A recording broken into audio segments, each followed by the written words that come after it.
This week, why we took the new Citroën Zara Coupe back in time to a jousting competition, the joys of Volvo driving with Ginny Buckley, and what Mike Rutherford thinks can be done about the jams.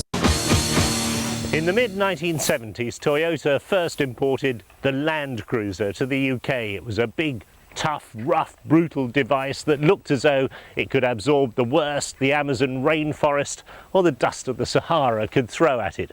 Since then, it's evolved, like the 4x4 market, into the £40,000 Amazon, today's incarnation.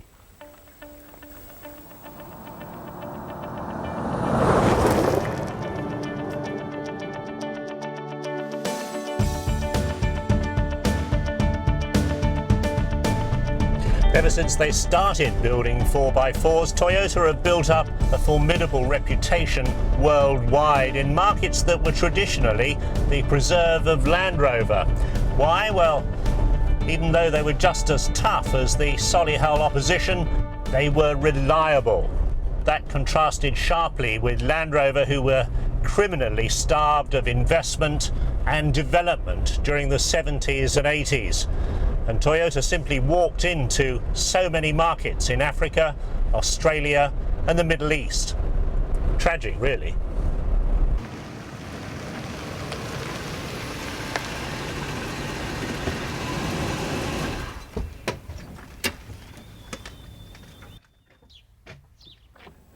Now we're here in southern Spain to see exactly how the new Amazon goes. First, that name. Now, I always thought there was a Volvo Amazon in the 60s, a tough old saloon car. Turns out Volvo never registered the name. Silly old Volvo. Now, new to the Land Cruiser range is this 4.7 litre V8 twin overhead camshaft petrol engine developing 230 brake horsepower, though why anybody should buy it is beyond me, because on the urban cycle it delivers only 12 miles to the gallon, and in this day and age I think that's unacceptable. It must have been built for the American market, where petrol is still ridiculously cheap by world standards. I think for someone who wants to buy this sort of car, that sort of thing is further down their list of priorities. If fuel economy is more important to you, you will buy a different sort of car. You will buy, perhaps a Lexus or a BMW, because it will be more fuel efficient. And I think that's the point about choice. People want to have different things as a priority for them, and if someone wants a big off-roader which is also luxurious, this is the sort of thing for them. Many people may want something smaller, in which case there's other things on the market.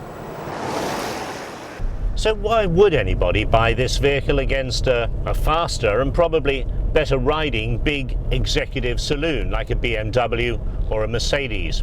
After all, everyone who makes these sort of cars will admit to you that 90% of them never even get their tyres muddy, let alone go seriously off-road.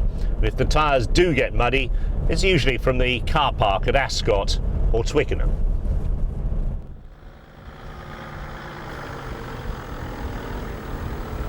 But if you paid £40,000 for an off-road vehicle, owners demand, even if they're never going to do this sort of thing, that the vehicle really must perform. And with the huge torque of the turbo diesel and the petrol models, these Land Cruisers don't disappoint.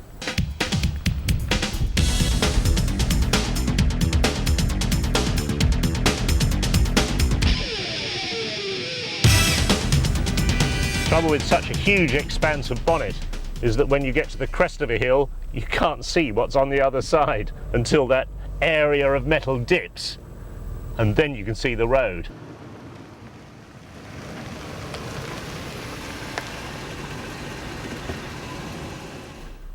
Well, not the most challenging of cross-country courses I've ever been on, but nonetheless, very effective performance here from the Land Cruiser. This is certainly no King's Road softy cruiser. Land Cruisers are very popular and relied on in outback parts of the world like Australia and the Far East, where they're almost virtually the only one that's there.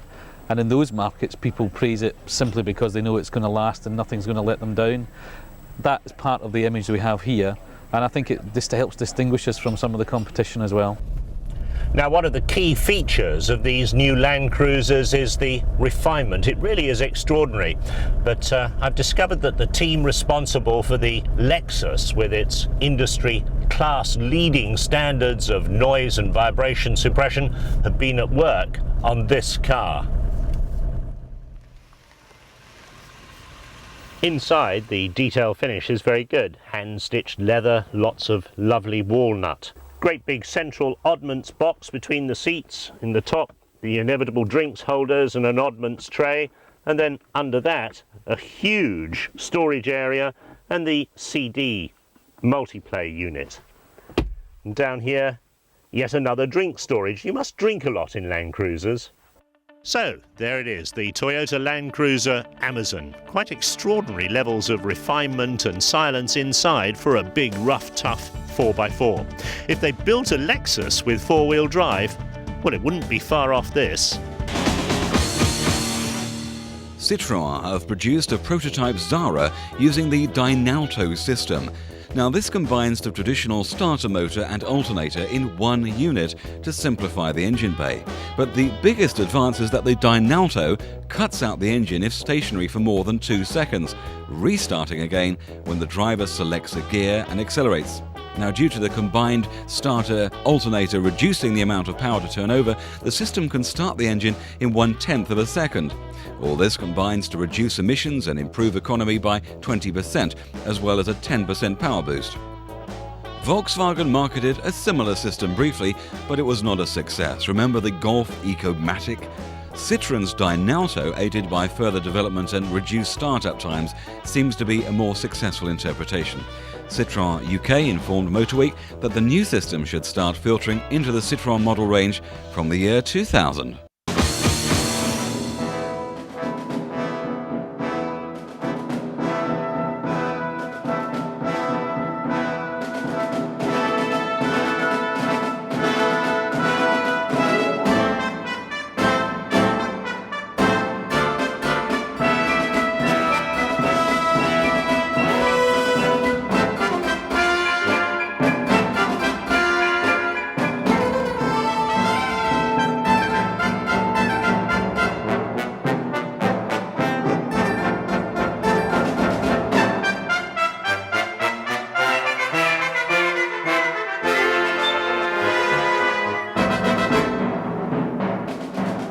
What?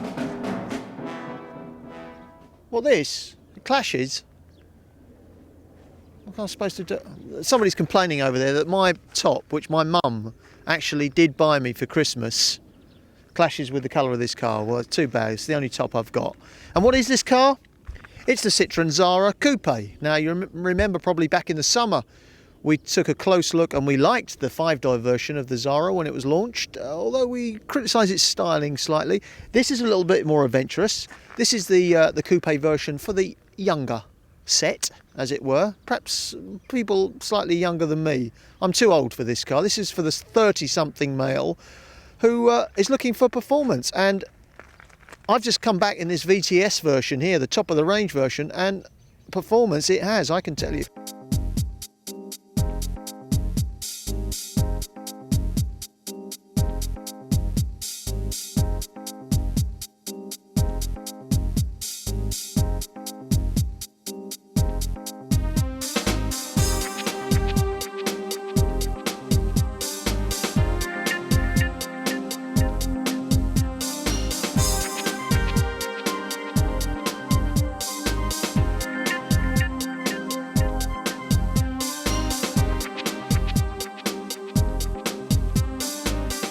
So Mark, tell us who this car is aimed at exactly. Well, this car is aimed at young, high-image people who want something which has got a bit of style and flair and character. So maybe it's a car that's not aimed at you, Mike. Oh, thank you very much. Nothing to do with this, what I'm wearing, of course. But I'm about the right age, aren't I? Yeah, you're actually about the right age, yeah. Good. So, we won't go into too much. We won't say how old that is. No, not in too much detail anyway. Seriously though, it's the VTS version is the top of the range version at 17,500, but for those on smaller budgets, you've got two other interesting little models. That's right. We've also got the 1.8 and the 1.6. So basically, you can have the car at 15,000 or 13,000 if you want to pay a little bit less. They're on the road prices. Yeah, they're on the road prices. Very well spec'd. good list of standard equipment, something you don't always get on all those cars out there, particularly the German ones. How important is that to your customers, do you think? Well, it's very important because, I mean, people who want to buy cars with style and image clearly want the kit to go with it. So they're looking for things like air conditioning and Alcantara upholstery. They want the CD player and all the gizmos and the gadgets that go with a high-performance car like this. Alcantara, you just drop that into the conversation as if everyone will know what you're talking about, and very few of us will. That's a kind of, how can we describe it, a sort of suede-like material. You can pour coffee on it and just brush it off, can't you? That's right, it's like a leather finish, and people who are in the know, who know about style and taste, will know exactly what Alcantara is. Absolutely. Now, the other thing that strikes me is that you're coming in with this car at the very time when the Saxo is going through a great success story. I think a lot of people will be surprised to learn just how successful these days the Saxo is, particularly the high performance versions. That's right. I mean, the Saxo Super Mini is probably the hot hatch success of 1997. We sold 6,000 high performance vehicles from that category, which is an unheard of volume, especially as we only introduced it in 97.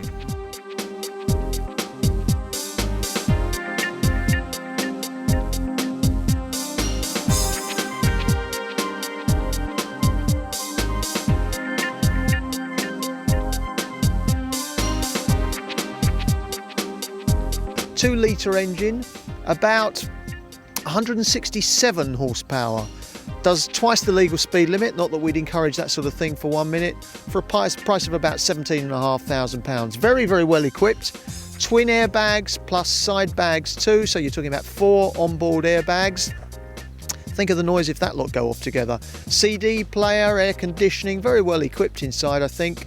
Don't like the positioning of the electric windows. Took me 5 minutes to find out where the switches were for those. But in terms of driving performance, wow, great little car. Very, very torquey engine, great handling as you'd expect on Citroens, great chassis. Really is an awful lot of fun to drive. Your biggest problem in this car is keeping clear of the law. After the break, Rutherford returns with a rant on traffic and Ginny Buckley's V70.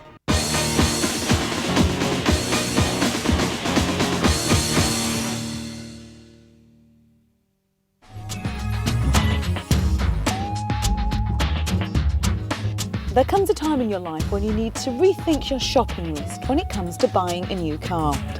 Power and performance come off the list to be replaced by practicality. Sleek and sporty go out the window in favour of safety.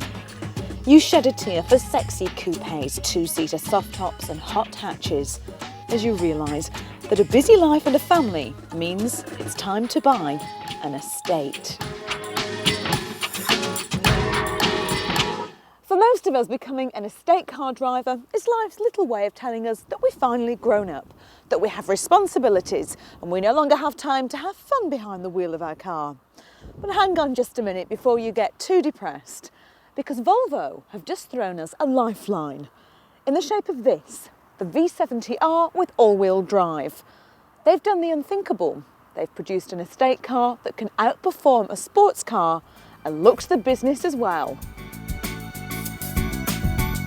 Yes, the Volvo V70 R is a wolf in sheep's clothing that will leave the boy racers for dust at the lights, even when it's loaded up with a family and a boot full of shopping. We're talking 2.3 litres of 5-cylinder turbocharged power, 240 brake horsepower, 0 to 60 in around 7 seconds, and, get this, a top speed limited to 152 miles per hour. Figures like that mean sporty performance, all right, but it does also look the part. It may seem like it's made totally out of right angles, but that deep front spoiler, the alloy wheels and a wing at the top of the tailgate all give out the right message. And tucked away neatly and discreetly on the back are 3 little letters that tell you this car is capable of serious performance.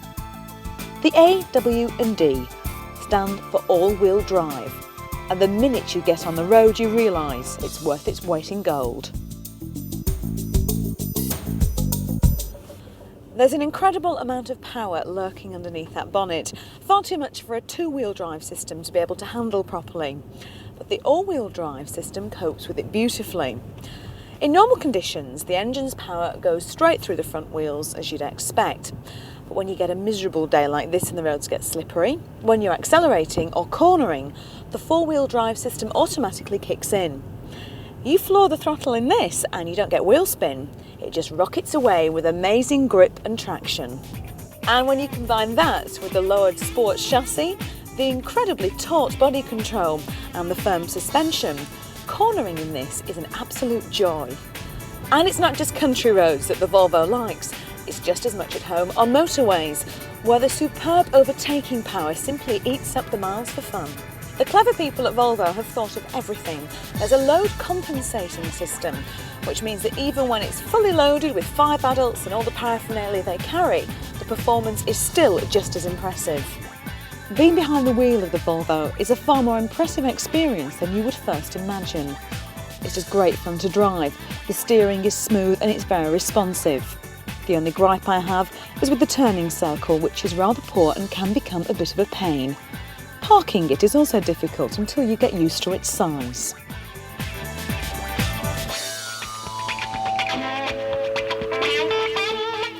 Inside the vehicle, the cabin is extremely stylish, with lots of aluminium trim everywhere and everything is extremely well laid out. The V70 really does pamper its driver and the passengers.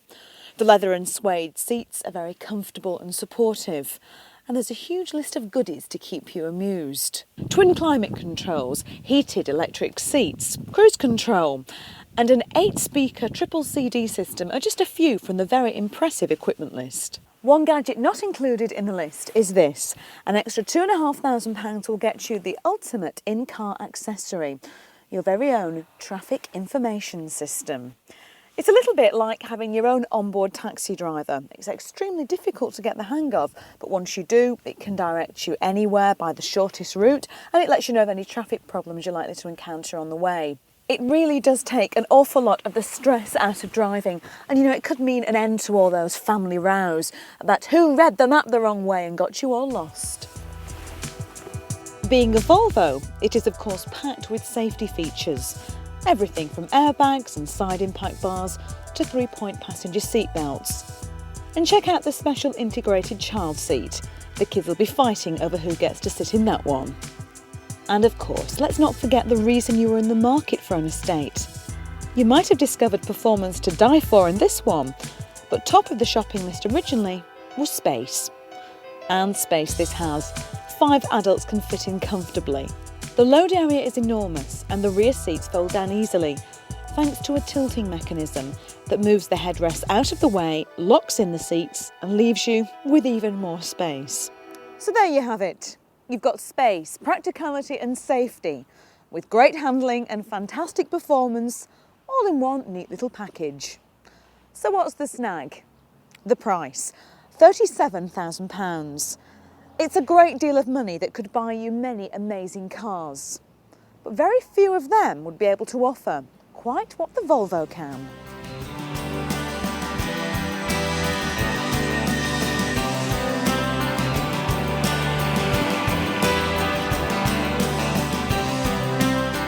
In Volvo speak, the V from V70 stands for versatile, and this truly is a versatile vehicle. It manages to keep everyone happy, and it's the perfect choice for the real driving enthusiast who now has the family to think about as well.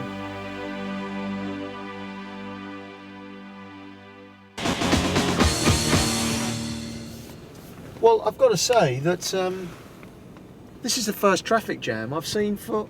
Actually, hang on, maybe I should eat my words. Is it a traffic jam? You see, a lot of people talk about traffic jams in London and problems with city centre traffic, and I'm not so sure the problem is nearly as bad as people make out. The reason we're filming now is because I've been challenging the cameraman to find me a traffic jam all day, and we've just driven for about 30 miles through Trafalgar Square, across Waterloo Bridge, you know, through the main part of London, and we didn't really face a traffic jam at all. Finally, we've hit Soho. We're not here for the reasons you think. We're just travelling through. And it looks like we've tumbled across a jam. What I'm really trying to say is this. When you read the paper and when you hear all the anti-car propaganda and you see the politicians wetting themselves over traffic levels in London and traffic jams in London. My argument is the problem is nowhere near as bad as they say it is. Yes, there are traffic jams, but usually only early in the morning, late at night. Travel around in the middle of the day and you rarely see a proper traffic jam. Although I've got to say, and occasionally even I eat my words, this is the exception to the rule. Well, a slight postscript to what I was just talking about, because that wasn't actually a traffic jam at all. While we were talking, in that minute or so that it took to acknowledge that occasionally you do get a jam, it cleared. It was just a van driver who was trying to park into a space that was too small. He got stuck. The so-called jam has cleared. All right, it held us up for a minute, but so what? You know, there are problems, there are delays with everything you do. There are delays on aeroplanes and trains and buses and tubes, and often nothing to do with motor cars. So yes, you're going to get the odd delay when you're travelling around by car, but I repeat, I don't think the problems with the motor car and the problems with inner city congestion are anything like as bad as people make out they are. And don't fall into the trap of thinking that the problem is that bad, and don't feel guilty when you use your car in a city centre, because occasionally you have to, and anyway, even if you do, there's plenty of room for all of us. What's the problem? Chrysler has built its 250,000th Voyager at the joint venture plant in Graz in Austria. Chrysler started producing the old Voyager there in 1991, and the European success has been mirrored in the UK, where Chrysler UK have sold over 5,600 since the launch in spring last year of the new model. Volvo is now fitting air conditioning to most of its range as standard. As well as providing a more comfortable environment, Volvo say it's also an important safety feature. Air conditioning can demist windows rapidly and reduce interior condensation. Sales of luxury cars are on the up. In the first 3 months of '98, Jaguar say they've sold more cars than any equivalent period in its 76-year history. They sold 12,965 cars in the first 3 months. And Mercedes UK reported record first quarter sales to Motor Week 2, with 14,027 cars compared with just over 11,000 last year. That's an improvement of 27%. Next week on Motor Week, BMW's Chris Bangle shows us round his secret design studios and tells us the thinking behind the all-new BMW 3 Series. That's next week on Motor Week.